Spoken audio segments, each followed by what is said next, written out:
Dadperfectrevenge. Hide in the fitting room, Dorothy Stevens whispered, grabbing my arm at the bridal shop. You need to hear this. 3 weeks before my daughter's wedding, I thought I was there to finalize details. Instead, I discovered my own son was planning to destroy me. My name is Vince Morrison, 57 years old, and I built a tech company from nothing after my wife Patricia died 2 years ago. What I heard through that fitting room wall changed everything I thought I knew about family. Looking back, I should have seen the signs earlier. Tony had always been different from Rachel. Where she was warm and caring like her mother, Tony had this calculating edge that I'd mistaken for business sense. I'd been proud when he showed interest in the family company, thinking he'd inherited my entrepreneurial spirit.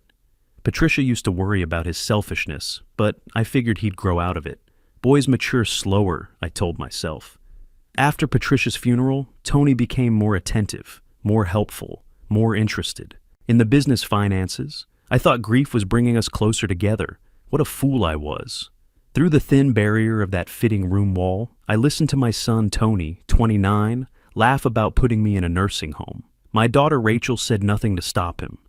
Every word cut deeper than the last, but I forced myself to stay quiet and listen. This isn't a real wedding, Rachel. Remember that. Tony's voice was cold, calculating. My heart stopped. Not a real wedding.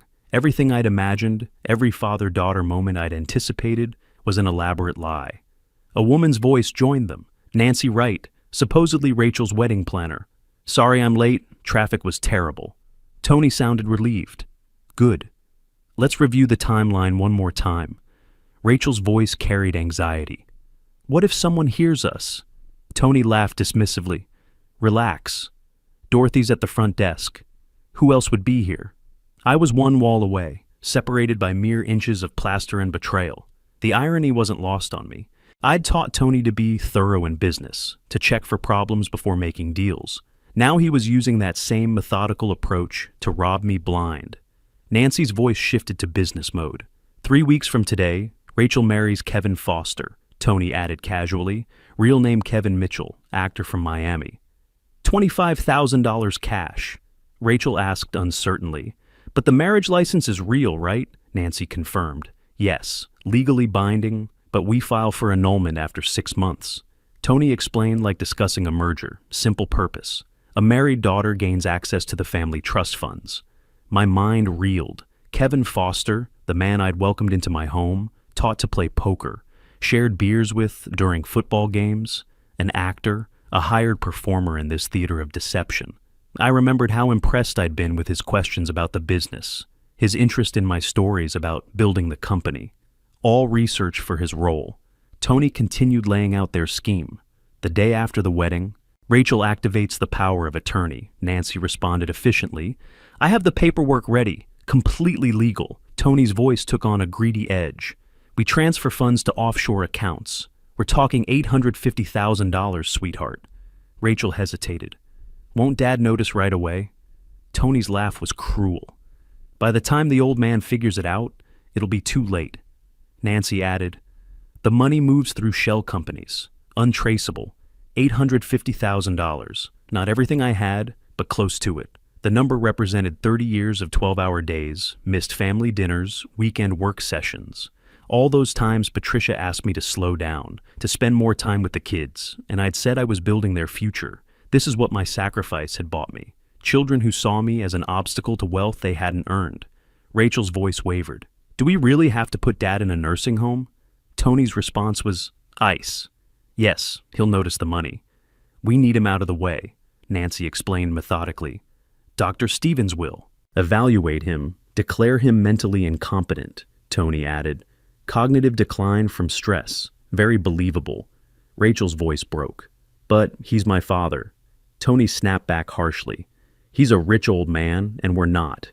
Get over it. The casual cruelty in his voice hit me like a physical blow. This was my son, the boy I'd taught to ride a bike, helped with math homework, cheered for at Little League games. I remembered staying up all night when he had pneumonia at age 8, Patricia and I taking turns holding him. Where had that little boy gone? Tears streamed down my face in the darkness. This was the child I'd worked so hard to provide for, the son I'd hoped would take over the business someday. And my daughter, My little girl, who used to fall asleep on my lap during movie nights, was helping him plan my destruction. Tony continued, animated with excitement. 6 months later, we annul Rachel's marriage. Nancy added, offshore accounts are already set up. We liquidate the remaining assets. Tony laughed again. Then we disappear. New identities if necessary, Rachel asked quietly. What about Dad? Tony's response chilled me to the bone. What about him? He'll be at Golden Meadows for the rest of his life. I pressed my palm over my mouth to stifle any sound. My whole body shook. The recording device Dorothy had hidden continued its silent work, capturing every damning word. Tony's voice turned smug. You know what the best part is? He's completely blind to it. He trusts me. He trusts you. In 3 weeks, Vince Morrison will have nothing and will finally have everything we deserve. Deserve. The word echoed in my head. I'd given Tony every advantage: private school, college tuition, a job in my company, a BMW for his 25th birthday. What exactly did he think he deserved that he hadn't already received? Dorothy unlocked my door 15 minutes after they left. I collapsed into her arms and sobbed like I hadn't since Patricia's funeral. She guided me to her office, her grip firm despite my weight against her. I'm so sorry you had to hear that, she said, pressing tissues into my hand. But you needed to know the truth. She handed me a USB drive. I recorded everything. 47 minutes total. This is yours. Legal evidence. I stared at the tiny piece of plastic that contained the complete annihilation of my family. How did you know to record them? Dorothy sat across from me, her expression grim. This isn't the first time I've seen this kind of setup. Young person brings in an older relative to help with wedding details, then has private conversations they think nobody can hear. The fitting rooms share ventilation. Sound carries. She pulled up another recording from 3 days earlier on her computer. Tony's voice emerged, cold and matter-of-fact. The car accident 6 months ago should have worked. Rachel sounded shocked. What car accident? Tony answered without hesitation. I cut the old man's brake lines. He got lucky. My hands went numb. 6 months ago, my brakes had failed on the mountain road coming back from a client meeting. I'd barely managed to steer into a guardrail instead of going over the cliff. The mechanic said the lines looked corroded, possibly from road salt. I'd been grateful for what seemed like a lucky break. Tony had tried to murder me. Dorothy paused the recording, watching my reaction carefully. There's more, much more. She fast-forwarded to another conversation, a woman's voice I didn't recognize. What about the Boston situation? Tony replied dismissively. Margaret Taylor? Don't worry about her. Rachel interrupted. Who's Margaret Taylor? Tony explained casually. Just a woman I knew in Boston. She went to the police, but there was no proof. The scope was staggering. My son wasn't just stealing from family, he was a serial predator with multiple victims across different states. Dorothy advanced the recording again. Tony's voice, I've already moved $180,000 from his accounts. He hasn't noticed. Nancy confirmed the Cayman accounts have $220,000 waiting. My mind raced, calculating. $180,000 already stolen, $220,000 hidden offshore, plus the remaining $450,000 they planned to take after the wedding. The total matched their $850,000 figure exactly. I thought about all the business expenses I'd approved without question over the past year. Tony's client development trips to Miami and Boston. Conference registrations for events that sounded legitimate. Consulting fees for companies I'd never heard of but trusted Tony's judgment on. Every signature I'd provided had been another step in my own destruction. Dorothy played another section where Tony was manipulating Rachel with surgical precision. Your mother would want you to be taken care of. His voice was gentle, persuasive. Another clip, your father has more money than he could ever spend. And another, we're not hurting him, just redistributing wealth that should have been ours years ago. Rachel's voice, weak and uncertain. I just want to feel secure. Tony, smooth and controlling. Then trust me. This is how we get there. I could see the pattern now. Tony had identified Rachel's vulnerabilities after Patricia's death. Her grief, her fear of being alone, her worry about financial security, and exploited every one of them. He'd positioned himself as her protector, while making me seem like the obstacle to her happiness. "What will you do?" Dorothy asked after the recording ended. My first instinct was to call the police immediately. But as I sat there thinking, a different plan began forming. If I arrested Tony now, Rachel would believe he was the victim, that I was a bitter old man destroying her chance at happiness. She'd defend him, possibly perjure herself trying to protect him. But if I could expose him publicly, with undeniable evidence, in front of everyone he'd lied to, she'd have no choice but to face reality. "I'm going to let the wedding proceed," I said finally. Dorothy's eyes widened. "That's incredibly dangerous. If Tony suspects, he won't suspect. I'm going to be the perfect oblivious father for the next 3 weeks. Meanwhile, I'll gather more evidence and build an airtight case." I pulled out my phone. "Do you know any private investigators?" Dorothy nodded slowly. "Gary Coleman, former FBI, very thorough and discreet." Within an hour, I was sitting in Gary Coleman's downtown office. He was exactly what I'd hoped for. Mid-50s, sharp-eyed, with the bearing of someone who'd seen humanity's worst, but hadn't let it break him. I played the recordings and watched his expression grow grimmer with each revelation. "Mr. Morrison, this isn't amateur hour. Your son has done this before, probably multiple times. We're looking at federal charges: wire fraud, money laundering, conspiracy, attempted murder." Gary pulled out a legal pad and started making notes. "We'll need to move fast but carefully. If Tony gets spooked, he'll run, and you'll never see that money again. What do you need from me? Complete cooperation and perfect acting. For the next 3 weeks, you're the loving, trusting father who suspects nothing. Can you do that?" I thought about Tony's smug voice discussing my imprisonment, Rachel's tears as she agreed to betray me, the casual way he'd mentioned cutting my brake lines. "Yes," I said, "I can do that." Gary worked fast. Within 48 hours, he confirmed Kevin Foster was indeed Kevin Mitchell, a Miami actor with a criminal record for fraud and impersonation. Bank records showed Tony had paid him $25,000 in 2 installments, disguised as consulting fees through one of the shell companies I'd unknowingly approved. More damaging was Gary's discovery about Dr. Stevens. The psychiatrist had received $20,000 to provide a fake mental competency evaluation. Gary found 2 other cases where Stevens had been paid to declare elderly patients incompetent, both overturned in court when family members fought back. "Your son's not working alone," Gary explained during our second meeting. "This is an organized operation.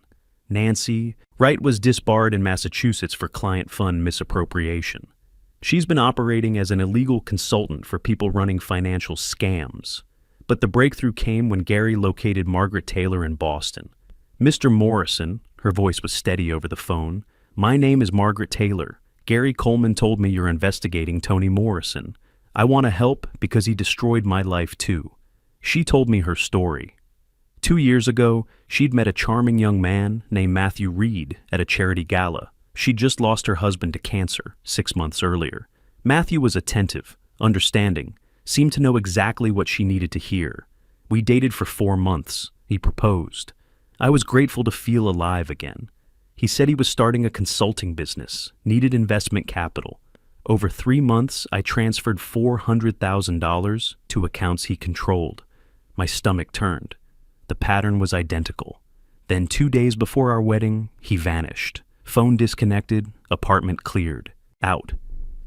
Matthew Reed didn't exist. Margaret agreed to attend Tony's wedding to confront him publicly. I've waited 2 years for a chance to see that bastard face consequences. Meanwhile, I had to become an actor myself. For 3 weeks I smiled over breakfast, discussed wedding flowers at lunch, and reviewed evidence that would destroy my family at night. The hardest part was looking at Tony across the dinner table, knowing he'd tried to kill me and maintaining normal conversation. He'd ask about work, I'd share updates about client projects, he'd mention wedding details, I'd express enthusiasm about walking Rachel down the aisle. "Dad, you seem tired lately," Rachel said one evening, genuine concern in her voice. It broke my heart that some part of her still loved me, even while planning my destruction. "Just wedding excitement, honey. Lots on my mind." Tony jumped in smoothly. "That's why I scheduled that appointment with Dr. Stevens for Friday. We want you in top form for the big day." The Ask questions designed to make me appear to be confused. He was framing his trap as concerned care for my health. I met with Dr. Stevens that Friday, playing the role of a confused old man losing his memory. He asked questions designed to make me appear incompetent. "Mr. Morrison, what year is it?" I hesitated deliberately. 2023, or is it 2024? Who's the current president? Obama's still president, isn't he? Stevens made notes, his expression grave with false concern. I could practically see him calculating his $20,000 fee. After the appointment, Tony presented power of attorney documents. "Just routine paperwork, Dad, to make things easier after the wedding, when Rachel and I are on our honeymoon." I pretended to read them carefully. Every clause was designed to strip me of control, access to accounts, authority to make financial decisions, everything. "These are pretty comprehensive, Tony. Let me have my lawyer look them over first." A flash of irritation crossed his face. "Dad, we don't have time for that. The wedding's in a week. Just a quick review," I said, keeping my voice mild. "You understand, right?" "Big decision," Tony forced a smile. "Of course. Families should be careful with important documents." The irony was staggering. He was lecturing me about family while planning to rob me blind. That weekend, Gary provided the final pieces of evidence. Financial forensics showed Tony had been stealing systematically for 18 months, not just the past year. Small amounts at first, $5,000 here, $10,000 there, gradually increasing as he gained confidence. "He's been testing your attention to detail," Gary explained. "When you didn't notice the small thefts, he got bolder. The offshore accounts were more sophisticated than I'd imagined. Money flowed through 3 shell companies, then to accounts in the Cayman Islands, then to a final destination in Singapore. If the wedding had proceeded, Tony would have been untraceable within 48 hours. Gary also discovered Tony's escape plan. One-way ticket to Grand, Cayman departing 2 days after the wedding. Then connections to Bangkok under a false identity. What about Rachel? Gary's expression was grim. No ticket for her. He was planning to abandon your daughter immediately after the wedding, leaving her to face federal charges alone. I stared at the airline reservation. Rachel had no idea she was being set up as the fall guy while Tony disappeared with both the money and Nancy Wright, who also had a ticket under a matching false identity. My daughter thought she was protecting her future with her brother. In reality, she was signing her own prison sentence while he planned to vanish forever. Gary coordinated with FBI agent Lisa Anderson, who'd been building a case against Tony for interstate fraud. "We have enough evidence to arrest him now," she explained during our final meeting. "But, Mr. Morrison, if you want to proceed with the wedding day plan, we can position agents throughout the venue." "I want him exposed publicly," I said firmly. "Rachel needs to see who he really is, not just hear it from prosecutors later." Agent Anderson nodded. "Wedding morning, we'll freeze the Cayman accounts. The moment Tony tries to access them after the ceremony, he'll get error messages. He'll be trapped." Saturday morning arrived, wedding day. I woke at 6 a.m. and practiced my smile in the bathroom mirror. In a few hours, I would either save my daughter or lose her forever. The church was already filling with guests when I arrived. 300 people dressed in wedding finery, everyone excited and happy.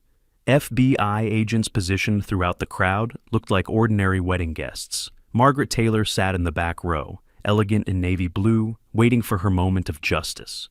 Rachel looked breathtaking in her wedding dress, exactly like Patricia on our wedding day. In the bridal suite, she turned to me with tears glistening. "Dad, do I look okay?" I took her hands. "You look exactly like your mother, beautiful, perfect. I wish she could be here. Today, no matter what you see or hear, no matter what you see or hear, I love you more than anything in this world. That will never change." She pulled back, confusion crossing her face. "Dad, you're scaring me." "What's wrong?" The wedding coordinator knocked. "It's time." The processional music swelled. Rachel took my arm, and we began walking down the aisle toward Tony and Kevin at the altar. 300 faces turned toward us, smiling, some dabbing at tears. They saw a father walking his daughter toward happiness. I was walking her toward the truth. Tony's eyes met mine across the distance. For the first time since this began, I saw genuine fear in his expression. Something in my demeanor must have changed. The mask was slipping. We reached the altar. The minister smiled warmly. Who gives this woman to be married instead of the old traditional response? I said clearly, loudly. I do not. Confused murmurs rippled through the crowd. Rachel turned to me, pale. Dad, what? Tony stepped forward, voice strained but controlled. Vince, what are you doing? This isn't the time for jokes. I faced the congregation, pulling documents from my jacket. This isn't a joke, Tony. This is justice. My voice carried through the sanctuary.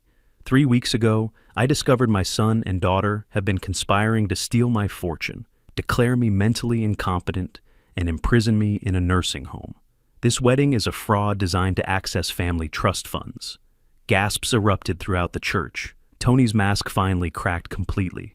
Dad, you're having some kind of episode. This is exactly what Dr. Stevens warned us about. I pulled out the USB drive. I have recordings, Tony. 47 minutes of you and Rachel discussing every detail of your plan.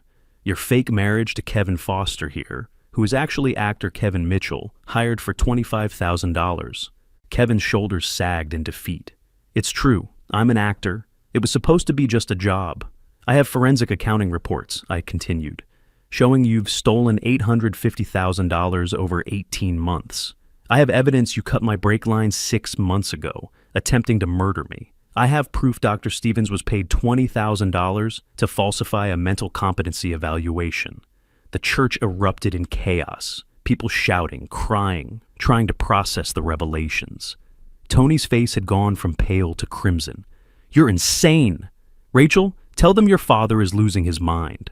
A voice from the back cut through the noise. Mr. Morrison isn't insane. I can testify to that. Margaret Taylor walked down the aisle with quiet dignity. Tony went sheet white. My name is Margaret Taylor. 2 years ago, I met a man named Matthew Reed in Boston. He courted me, proposed to me, and stole $400,000 from me. Then he vanished 2 days before our wedding. She looked directly at Tony. Matthew Reed and Tony Morrison are the same person. I panicked. Tony, we need to leave. Now. Her face was pale. She was shaking. Tony, we need to leave. Now. Her face was pale. She was shaking. Tony, we need to leave. Now. Her face was pale. She was shaking. Tony, we need to leave. Now. Her face was pale. She was shaking. Tony, we need to leave. Now. Her face was pale. She was shaking. Tony, we need to leave. Now. Her face was pale. She was shaking. Tony, we need to leave. Now. Her face was pale. She was shaking. Tony, we need to leave. Now. Her face was pale. She was shaking. Tony, we need to leave. Now. Her face was pale. She was shaking. Tony, we need to leave. Now. Her face was pale. She was shaking. Tony, we need to leave. Now. Her face was pale. She was shaking. Tony, we need to leave. Now. Her face was pale. She was shaking. Tony, we need to leave. Now. Her face was pale. She was shaking. Tony, we need to leave. Now. Her face was pale. She was shaking. Tony, we need to leave. Now. Her face was pale. She was shaking. Tony, we need to leave. Now. Her face was pale. She was shaking. Tony, we need to leave. Now. Her face was pale. She was shaking. Tony, we need to leave. Now. Her face was pale. She was shaking. Tony, we need to leave. Now. Her face was pale. She was shaking. Tony, we need to leave.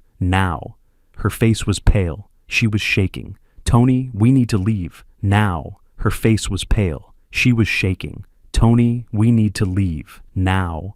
Her face was pale. She was shaking. Tony, we need to leave. Now. Her face was pale. She was shaking. Tony, we need to leave. Now. Her face was pale. She was shaking. Tony, we need to leave. Now. Her face was pale. She was shaking. Tony, we need to leave. Now. Her face was pale. She was shaking. Tony, we need to leave. Now. Her face was pale. She was shaking. Tony, we need to leave. Now. Her face was pale. She was shaking. Tony, we need to leave. Now. Her face was pale. She was shaking. Tony, we need to leave. Now. Her face was pale. She was shaking. Tony, we need to leave. Now. Her face was pale. She was shaking. Tony, we need to leave. Now. Her face was pale. She was shaking. Tony, we need to leave. Now. Her face was pale. She was shaking. "Tony, we need to leave. Now." Her face was pale. She was shaking. Tony panicked. "Tony, we need to leave. Now." Her words were an admission of complicity. Rachel made a sound like a wounded animal. She turned to Tony, understanding finally breaking through. "You were never going to marry me. This was all fake." Tony reached for her, but she stumbled backward. "You used me. You lied to me about everything." FBI. Agent Lisa Anderson stepped forward, credentials raised. "Tony Morrison, Nancy Wright, Kevin Mitchell, you are under arrest for conspiracy to commit fraud, money laundering, and attempted murder." Handcuffs snapped around Tony's wrists. "All pretense gone," he screamed. "You can't do this! I'm your son!" I crouched beside Rachel, who had collapsed in her white dress. "I'm sorry, baby, but you're safe now." Agent Anderson showed Rachel photographs on her tablet. Tony and Nancy kissing, entering hotels together, looking like lovers planning their escape.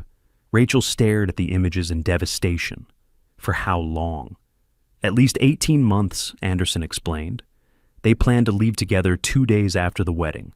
You were never part of their escape plan. You were the scapegoat." Rachel looked at Tony being led away. Their eyes met one final time. "Tell me it's not true," she whispered. "Tell me some part of this was real." Tony's response destroyed whatever remained of her illusions. "You were useful, Rachel. That's what you were. Did you really think I loved you? You made it so easy." Agent Anderson offered Rachel a cooperation deal. Full cooperation, testify against Tony, and you get probation instead of prison. Rachel didn't hesitate. "I'll cooperate. I'll tell you everything. I want Tony to pay for what he's done." The aftermath unfolded exactly as planned.